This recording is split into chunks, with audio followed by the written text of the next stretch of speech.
চলো সয়াবিনের আজকে খুবই টেস্টি আর ইউনিক একটা স্ন্যাক্স রেসিপি শেয়ার করছি।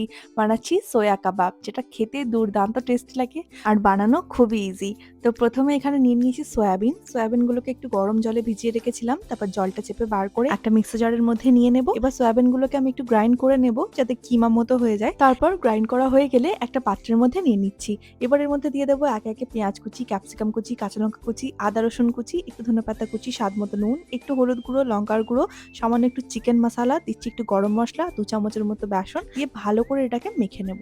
একদম শুকনো শুকনো মিশ্রণটা মাখা হবে। তারপর হাতের মধ্যে অল্প অল্প করে পছন্দ মতো যে কোনো শেপে করে নেব। আমি এখানে ছোট্ট ছোট্ট মিনি কাবাব বানাচ্ছি আর এর মধ্যে দিয়ে দিয়েছি আমি একটা করে টুথপিক। এবার এই কাবাবগুলোকে আমি ডিপ ফ্রাই করব। তার জন্য তেল ভালো করে গরম করে নিয়ে এক এক করে তেলের মধ্যে কাবাবগুলোকে ছেড়ে দেবো। তারপর মিডিয়াম ফ্লেমে এই সয়াবিনের কাবাবগুলোকে গোল্ডেন ব্রাউন করে ভেজে নেব। ব্যাস, তাহলেই তৈরি হয়ে যাবে আমাদের সোয়া কাবাব। কেমন লাগলো অবশ্যই জানিও। টাটা।